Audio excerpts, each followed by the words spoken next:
Assalamualaikum warahmatullahi wabarakatuh. Akkam jirtu warra amantaa biraa sabni Oromoon bakka jirtanitti nageenya Rabbii isiniif haa baay'atu isiniin jecha. Isa dabalatanii obboleessi kiyya baga gammaddee ID'n kee sii dhufee jira jechuudha. Asiin dura akkuma beekamu viidiyoo tokko tokko hojjechaa ture namoonni ID waliin hiqaama barbaadan keessaan na dubbisaa isiniin jedhee ture. Mabruuk jedhee jira. Akkuma argitanii kuno Siyyum Asaffaa Lammaa baga gammaddee obboleessa kiyya. Maashaallah aleek. Baga gammaddee na beeksisa asiin dura hojjechaa turetti namoonni ID hajamtan keessaan na dubbisaa isiniin jedhee jira. Nuti namoota cancellation yookiin immoo visit visa qabdan yoo jiraatan yoo ID dalagachuu barbaadan maqaa kaampaanii keenyatiin isinii dalayna. Yoo barbaadan suuraa kaampaanii keenyaa maqaa as jala isinii kaa'uu danda'a jechuudha. Maaliif isinii kaa'uu barbaada beektu namoonni tokko akkuma hamaa dalagan gaariillee jira. Namoonni tokko sanumaan walii qabanii nama maraayyuu hamaa se'an.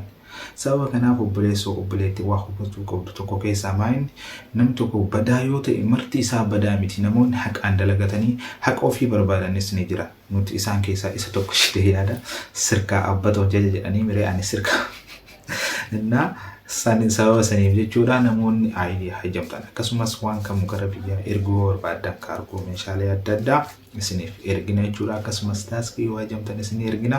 Isa dabalataatiin immoo namoonni biyyarraa dhufuu barbaadan karaa seeratiin jechuudha haala isinii mijeessina. Iqaamaa yookiin ID namoonni dhufuu barbaadan heloo jettanii dubbisuu ni dandeessu. Dalagaa immoo nuti alaafinnata fudhannu iqaamaa keessan dalayne isinii kennine isin immoo dalagaa barbaadachuu ni dandeessu isiniin jedhama. Nu argachuu feenan lakkoofsi kiyya duwwaa 56452 akkasii inshallah waan dabalataatiif immoo namoonni hajamta qofti na dubbisa. Meseejiin namoonni hedduun na barreessitanii isinii deebisuu hin danda'u.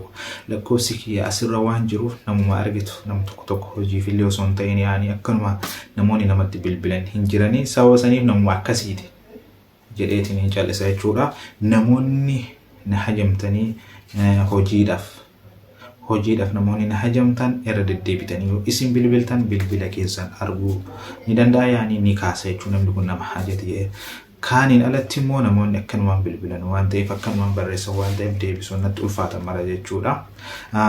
Waan tokko immoo isin hubachiisuu barbaada. Viidiyoolee asii dura hojjetu tokko jira waa'ee jaalalaa irratti.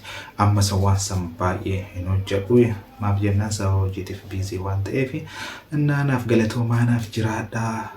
Bakka jirtanitti nageenyi isiniif haa baay'atu. Waan kamuu gara biyyaa arguu barbaadan kaargoos tahee eessallee deemuu barbaadan as keessa yoo deemtan haala isinii mijeessinaa. Taaskii yookiin kallattii isinii qopheessinaa. Isin ka isin irraa eegamu bilbiluudhaa. Isa dabalaatiin nu jajjabeessaa.